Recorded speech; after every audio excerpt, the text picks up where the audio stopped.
scratch that itch for me?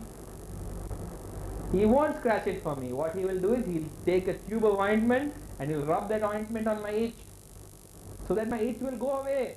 Not only will the itch be satisfied, but simultaneously I'll never get an itch again. So that is called getting rid of that itch. So Lord Krishna is the skin specialist and your itch is the material desire. If you have an itch, you want to scratch it. But if you go to Lord Krishna and you ask Lord Krishna, please scratch my back. Will Lord Krishna scratch your back? Lord Krishna will put a wonderful ointment that will take away that itch for once and for all. But the demigods are not like that. The demigods are not like that.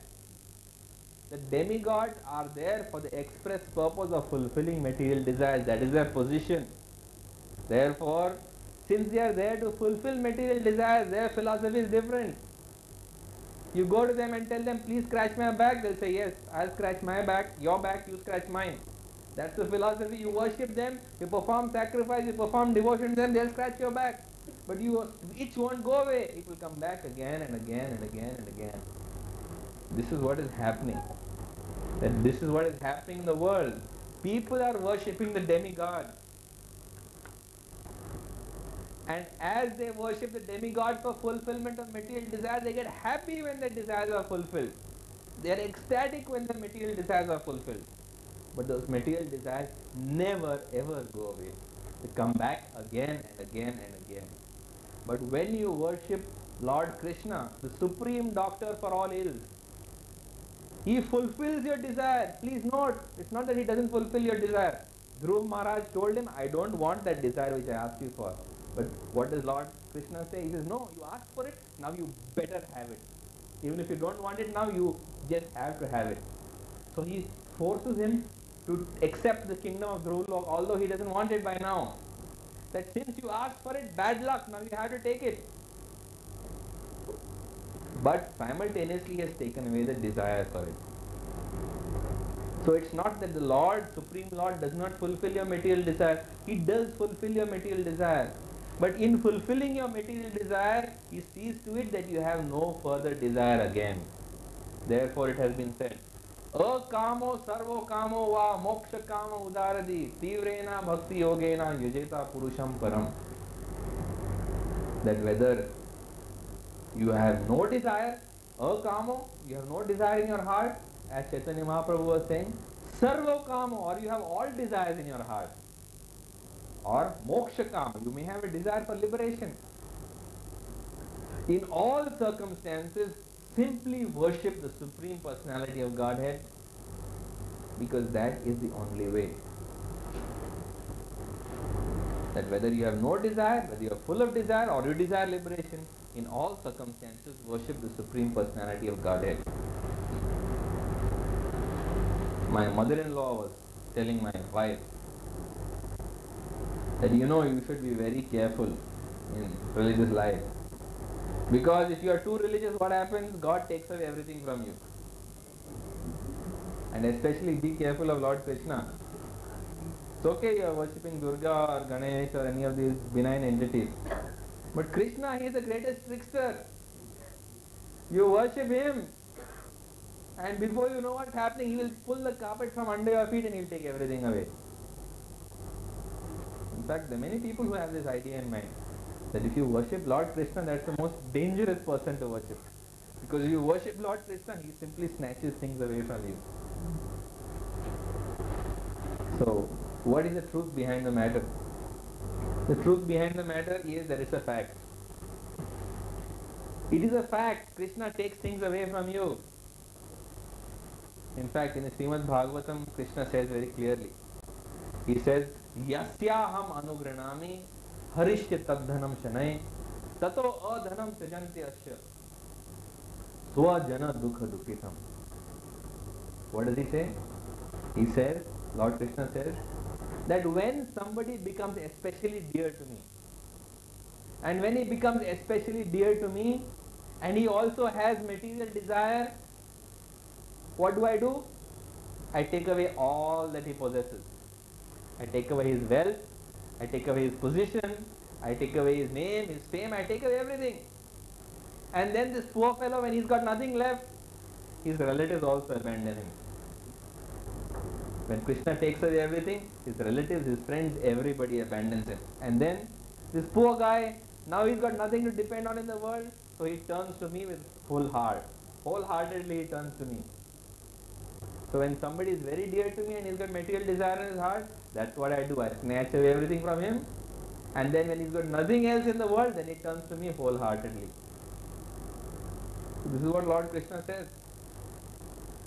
So I can see many worried faces here in the audience. That up till now, this doctor has conned us. He has conned us into worshipping Krishna. But he never told us this dangerous fact. Now he's let the cat out of the bag.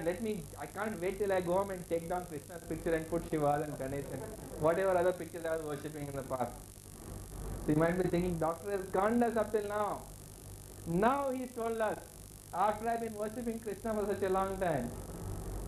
But don't worry, relax, smile, lean back. There's a way out of all this.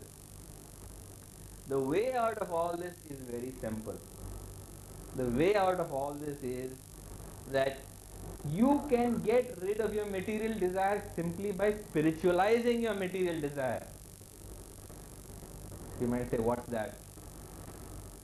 You don't have to wait for Krishna to take things away from you before you become serious about him.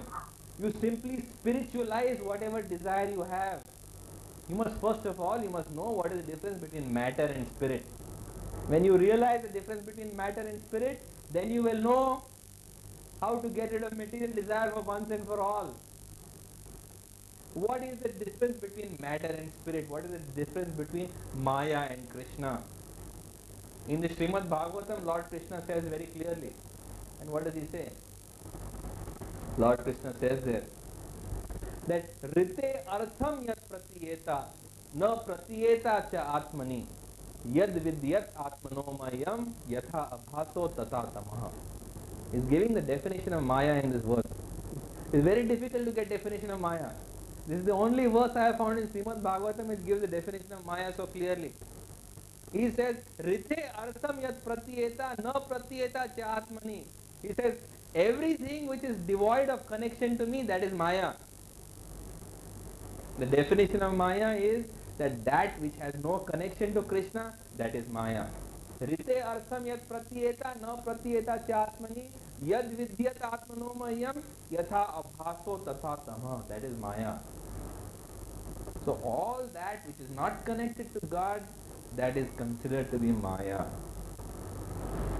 So just for example, if you take a typewriter and that typewriter is used to type out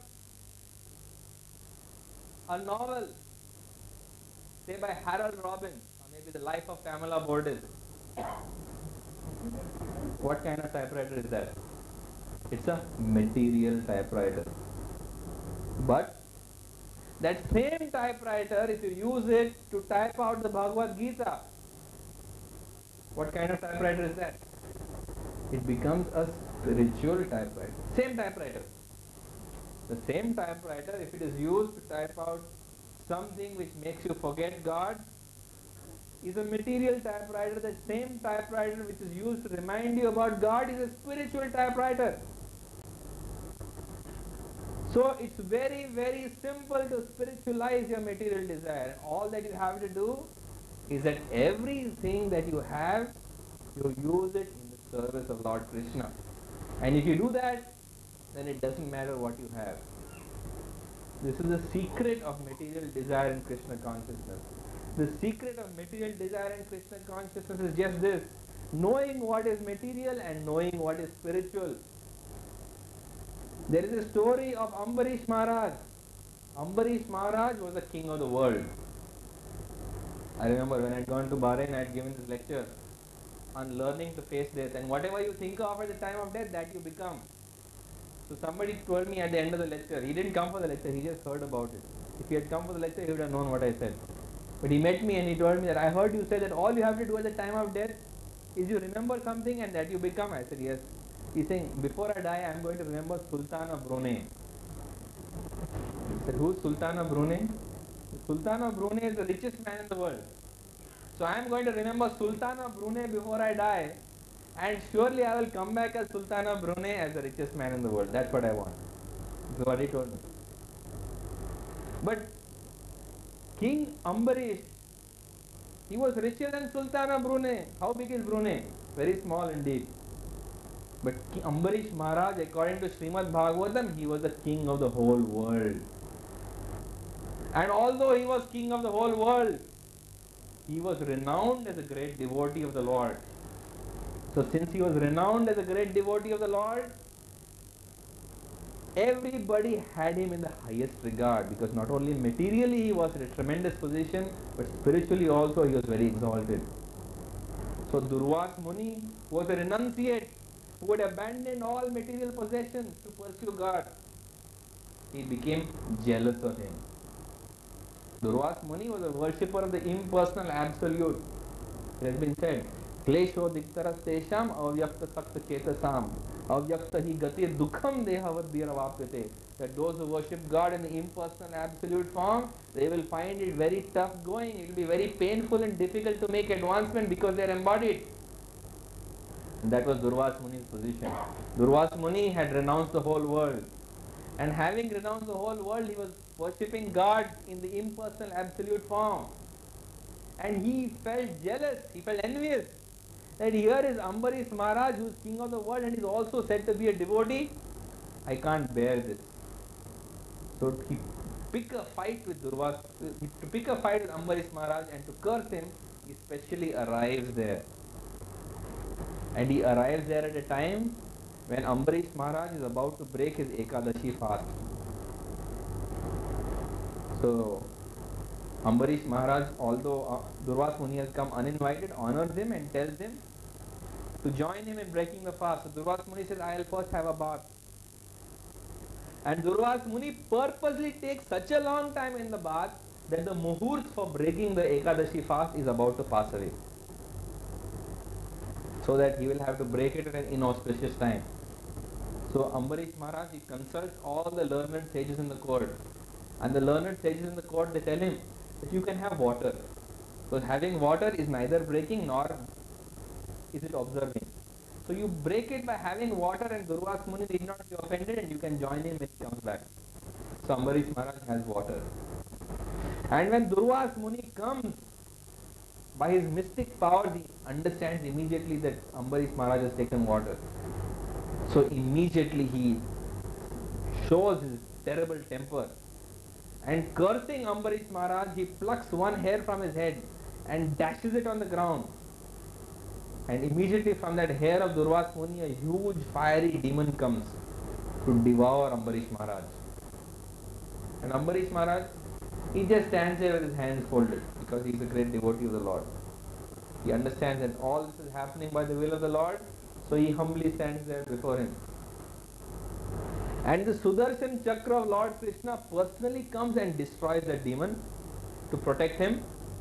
Of course, Krishna says, Kaunteya pratijanahi name bhaktya pranachyati. Those son of Kunti, declare it boldly, my devotee shall never perish.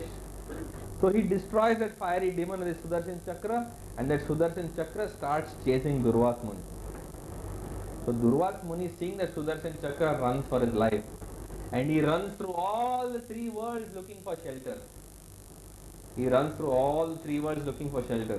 Then he realizes there is nothing left except to take shelter of the Supreme Personality of Godhead.